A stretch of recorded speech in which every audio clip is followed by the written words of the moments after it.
Hello and welcome to another episode of IPCS Parallax. I'm Ashutosh Nagda, Senior Researcher with the Internal and Regional Security Program at IPCS. And joining me today is Dr. Muneer Ahmed, Senior Researcher also with the Internal and Regional Security Program at IPCS. The focus of this episode's conversation is on the most pertinent geopolitical event of the last few weeks, which is the ongoing war in Iran. On 20th February, the United States and Israel conducted joint military operations against Iran in what was termed as Operation Epic Fury by the United States. The offensive has not only targeted Iran's nuclear and military infrastructure and leadership, but has also shattered the central pillar of the Iranian state by taking out Iran's supreme leader Ayatollah Ali Khamenei. These strikes came in the linearity of last year's 12-day war, the protests in Iran, which were triggered by the aftermath of the war and the sanctions, and the weeks of negotiations over Iran's nuclear program. This offensive has prompted retaliatory missile attacks from Iran and has now triggered possibly the most dangerous Middle East escalation in years and has plunged the region and the world into a whirlpool of uncertainty. Muni, to better understand this offensive, the triggers surrounding it, and this overall uncertainty, let us first begin by understanding some bit of context, right? And to do that, I would first want to draw your attention on the days leading up to 28th of February. The Omani foreign minister, in successive tweets in the lead up to 20th February, had been updating about successful ongoing negotiations between US and Iran. Even I think just before the strikes on 28th of February, he tweeted a picture of him meeting with US Vice President JD Vance, where they were having a conversation on this successful negotiations.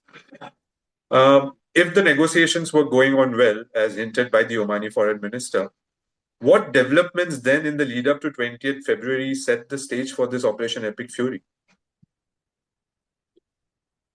Thanks, Ashutosh. As you rightly mentioned, that there were claims by Omani foreign minister that who was the principal mediator between U.S. and Iran, that the talks are heading in the positive direction, and they had just concluded the Geneva talks, where they said that there have been certain positive developments. However, the two sticking points were still non-negotiable from Iranian perspective. One is their ballistic missile program, and the second one is their uranium enrichment rights, which they consider to be their legitimate rights, as they are the signatory to the NPT. And they were going to meet in Vienna next week to discuss further. However, 28th February happened, and the strikes were called on Iranian supreme leader, and he was assassinated. So what this signifies is, one is the dismantling of diplomacy, that while there are talks going on and there is a claim, the mediator himself is saying that they are going in a positive direction and you are conducting the strikes.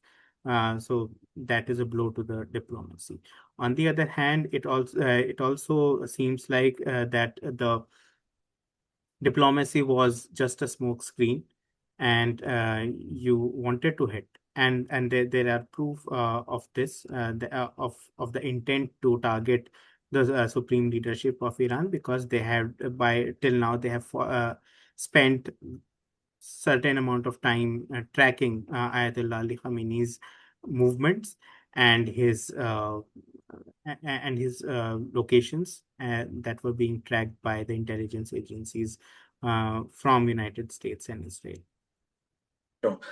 Interesting that you mentioned about the intelligence agencies tracking the supreme leader and also the other leadership, right? Because the in the very first strike, the operations targeted Iran's top leadership, including the supreme leader.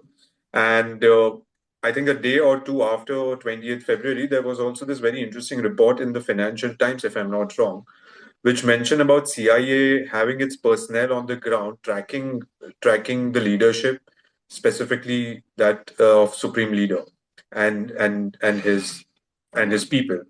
Uh, so, if this intel has made this decapitation strikes possible, is it fair to put it into the binaries of, say, the success of US and Israeli intelligence on one hand, and the second binary being failure of the Iranian intelligence? That's a very interesting question, Ashutosh.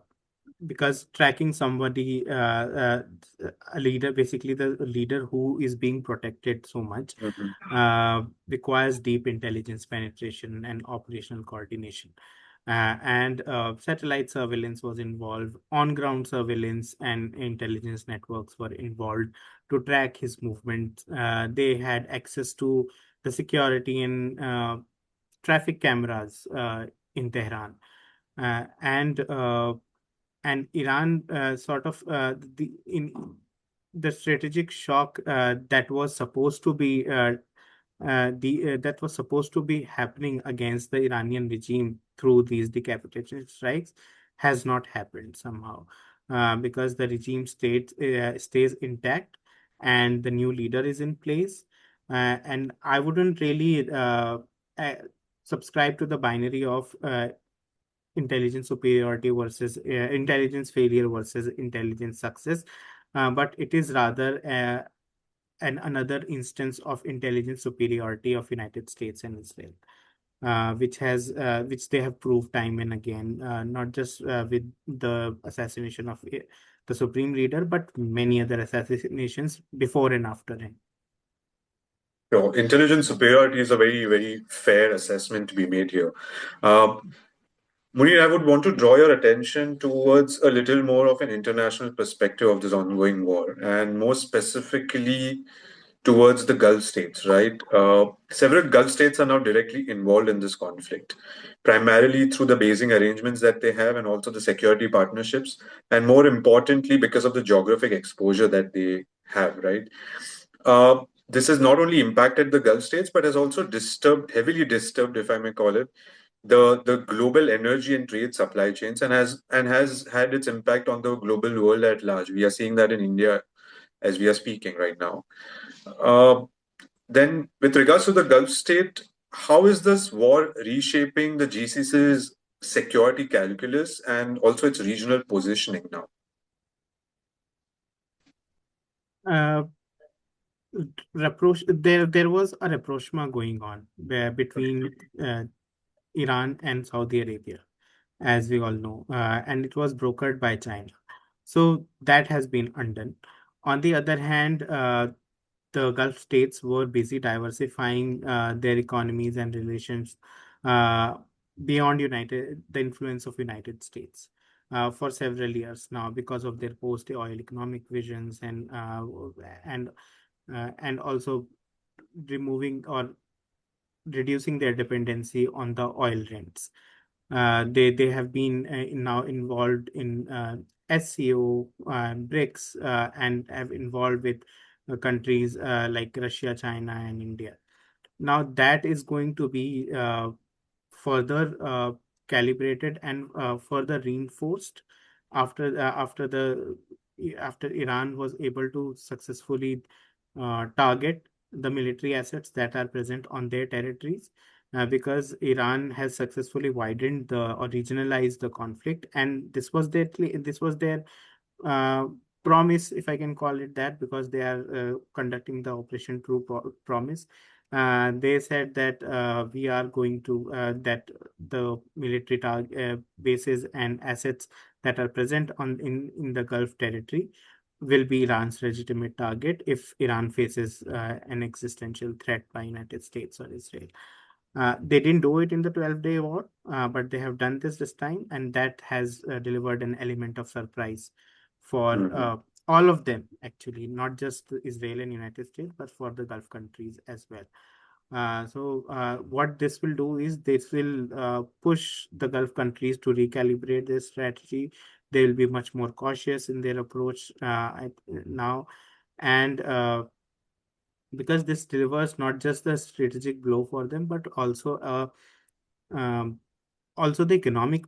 Um, um, we all know how the closure of Strait of Hormuz is has shot up the oil prices through the roof, and energy prices, not just the oil prices, and it's not just the consumer who are being affected, but it is also the economies of exporter countries who are also being negatively impacted by these. And now I think the Gulf countries are also going to perceive Israel in the same way as they used to perceive Iran, uh, uh, basically a threat as a disruptor in the region. Uh, and their rapprochement with Iran is effectively uh, dismantled at this stage, because now with the recent strikes and recent escalation, I think they are now calling Qatar has, for instance, uh, termed all the Iranian diplomats present in their country as persona non grata. And Saudis are also saying that we have significant capabilities and we are capable of hitting Iran or responding to Iran. So I think there is going to be a significant shift now, but that won't end the security reliance or alliance that is already there between United States and the Gulf countries, because that is essential for their regime survival. Sure. However, they are going to further diversify their security relations, as well as the very assets and bases that were there to provide them some security guarantee ended up becoming making them the target of Iran in retaliation. Yeah. Munir, you touched upon three very important points here. One was one is on the recalibration from the Gulf states' perspective of their existing partnership, especially with United States, which, as you also rightly said, that they will not be ending that security partnership, for example, but also diversifying it further now with other countries, for example, say China or India for that matter, Russia. And that's very second important point. And third important point being how the Gulf states would also now view Israel from possibly the same lens that they have been using to view Iran up until now. And that ties me up to the larger conversation on the measurement of success, or which is tied up with this concept of endgame, right? Which everyone is wondering while following up on this war or while analyzing this war. Uh, the United States and Israel, while in coalition, have had their own independent respective measurement of success and also possibly the final endgame perspective, but which has been constantly shifting, right? You have seen their goalposts shifting, especially from the United States. And Iran, as it has been retaliated, it has been responding. Iran also has its own sort of measurement of success. Um, could you throw some light on this sort of journey of the measurement of success, in the sense where it began from, what would be the beginning of the measurement of success that US and Israel had when the war began, and what would it be now, and also for Iran now? I think what we are witnessing is the perfect example of asymmetric warfare, Hmm. uh, because we discussed about the intelligence superiority that Israel and United States have, but they don't not just have the intelligence superiority, they also have the kinetic and capability, military capability superiority when it compares to Iran. However, what Iran has done is Iran has been using two strategies very successfully. One is of using low cost weapons or developing low cost weapon systems, basically the ballistic missiles and also the drone, uh, which are capable of hitting the multi-billion-dollar military assets on the other side. And that is how they have been successfully been able to destroy the THAAD systems that are present on the Gulf territory. They have been successfully been able to destroy the biggest radar in the world, and attacked several bases of United States military. So I there is both sides are trying to impose strategic costs in very different ways on the other. US and Israel are trying to impose a strategic cost through the assassination of key leadership figures one after the other, uh, assuming that that will destabilize the Iranian regime. However, that has not happened till now. On the other hand, what is Iran doing is it is doing uh, it is following a strategy of escalation dominance.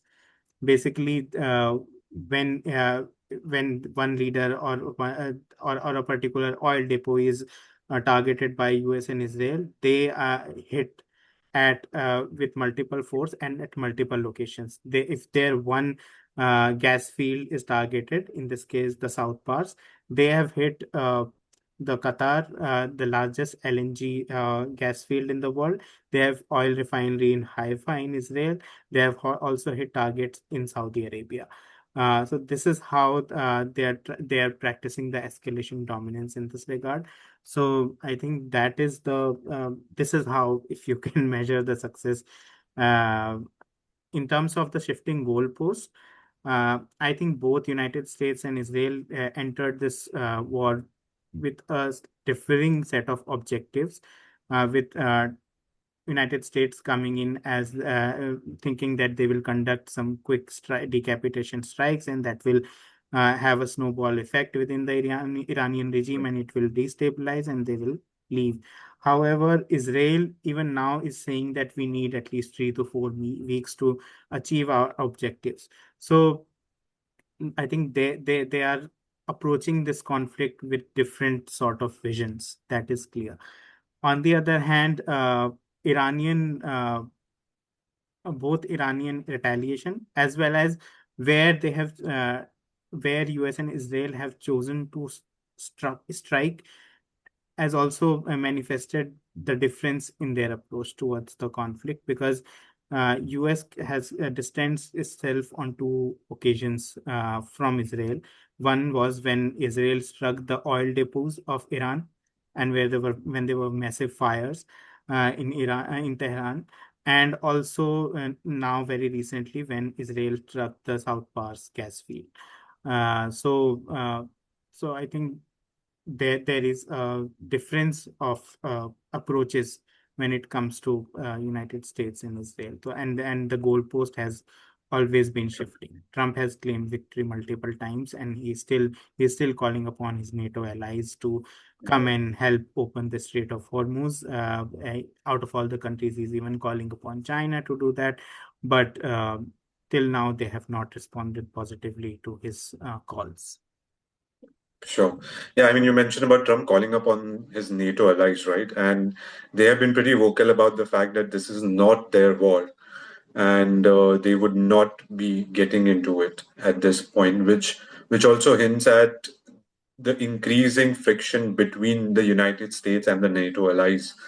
Uh, um, I would want to now focus a little more on Iran's domestic front, right, and very specifically on the leadership. With the strikes taking out the supreme leader, Iran very quickly had a new supreme leader in place. Um, so, how stable does the leadership transition appear to you? And what challenges might this new leadership face in, consolidating the authority at the time of the war right now, and also in a post-war scenario? Mm, There is a network of institutions designed for leadership transitions in Iran, and it is a very dense network, which involves councils and assemblies, which include both elected and as well as appointed members. And together they come to a consensus to appoint a supreme leader. And without any visible chaos, they have been successful in appointing the new supreme leader, Mustafa Khamenei, within a week, actually. So that also speaks something about Iranian resilience, or the resilience of their institutions to what is visible on the surface. Now, there are reports of IRGC playing a role or having influenced the decision in the choosing of Mustafa Khamenei as the new supreme leader. But and on the other hand, there is another criticism is that son of a previous supreme leader has been appointed as the new supreme leader, which essentially goes against the ethos of the Islamic Republic, because it came after overthrowing a monarchy. However, Iranian officials are countering these claims. They are saying that the appointment of the new supreme leader was done by following a due process, and there were checks and balances involved, and that the previous supreme leader didn't really choose his son as his successor. So there is no question of this becoming a hereditary process.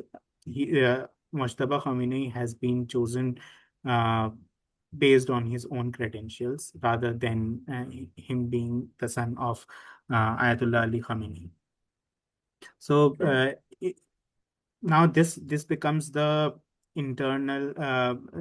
This becomes a visibly a smooth transition on the surface, but what kind of cracks or levers of power that were involved, what kind of influences that were at play, I think will become evident once the dust settles, once they are not facing any external threat, and we have much more information on what is going on within Iran. On the other hand, the two challenges remain in front of the new supreme leader. One is the internal consolidation of his authority, again, which we don't know much about that, how he's trying to consolidate his authority internally, but that will also have an impact on how he come across to his external adversaries, uh, uh, and how he's able to deal with that threat, how what kind of strength or weaknesses he's depicting externally. I think will also speak volumes about his internal authority. No. You mentioned about the ethos, right? And that brings me to this very pertinent point that Iran has been very well known for its, civilization and religious resilience. Um, on that front, how do you think has this war impacted that? Does this war mean anything, first of all, for Iran's civilizational and religious resilience? And does very specific manner, does the assassination of the supreme leader exacerbate this notion of resilience further, or does it in a way impact negatively this sort of resilience? You're right that Iran has a rich civilizational and religious history, uh, and a very rich language against the foreign domination in foreign intervention, because they have a recent memory of their elected leader, Prime Minister Mohammad Mossadegh, being thrown out in a coup that was orchestrated by CIA in 1953, and then Shah Reza Pahlavi was enforced upon them, who maintained a very repressive regime for 20 years or so, and and and the clerical establishment, basically under the leadership of Ayatollah Ali Khamenei, uh, galvanized the movement and public opinion against the foreign domination, foreign intervention, through the notions of martyrdom, through the notion of Islamic and civilizational ethics, and basically being against a regime that is essentially the puppet of quote unquote Western powers or external powers. So this assassination will, I think, reinforce those notions of martyrdom. And martyrdom, as we all understand, that has a very specific, has a very important role in Islamic theology, and not just in Shia theology. Why it has become why there is a reference to Shia theology when there is a there is an assessment about martyrdom of Ayatollah Ali Khamenei, is because the Shias uh, have a practice of commemorating the martyrdom every year in the form of Muharram. So the assassination of Ayatollah Ali Khamenei will reinforce the notion of not just martyrdom but also that civilizational and religious rhetoric And even in the very first statement that Mushtaba Khamenei has put out, he mentioned about one of the point was that we will avenge our martyrs. Sure. So on the other hand, the assassination of Ayatollah Ali Khamenei is more of a symbolic blow to Iran, while the assassination of Qasem Soleimani in 2020 by United States was more of a strategic blow. And now assassination of Ali Larijani, who was uh, who was a key figure not just within the Iranian institutions, uh, who was considered a bridge between the clerical establishment and the government and the political establishment. But he was also an instrumental figure when it came to external diplomacy. He played an important role during the JCPOA agreement. He was also playing a very prominent role in the recent talks that were going on between United States and Israel before 28th of February. So now there are questions that who is going to fill that diplomatic void within Iran, and with whom United States is going to talk to now. Sure. Interesting point to be made here that you said about Larijani's assassination and the question arising that who is going to be the face from Iran to be part of the negotiations with the United States. Because with the assassination, a bigger shadow is now over the concept of the end game in that sense, right? Because if the negotiations were to be the way out for this end game to be played, who will be the Iranian representative now will be a bigger question mark uh, for us to understand. But thanks, Munir. This has been a very comprehensive conversation, right? In which we have tried to touch upon few of the major aspects of this ongoing war. Although some set of questions still remain to be understood even much better because of the lack of clarity even from the parties involved, right? On, say, very specific concepts of the measurement of success or the direct linkage of measurement of success with the concept of endgame that we just discussed. But parallelly, there is also this very important question that needs to be had and to be discussed further, which is the economics of war. Because as you rightly mentioned during our conversation, that there is this asymmetric warfare which is going on, and it's not just the ongoing war in Iran, but we have seen the rise in the asymmetric warfare in the last few wars that we have been witnessing, be it in Russia, Ukraine, and the current one as well. And that sort of raises this massive question on the economics of war.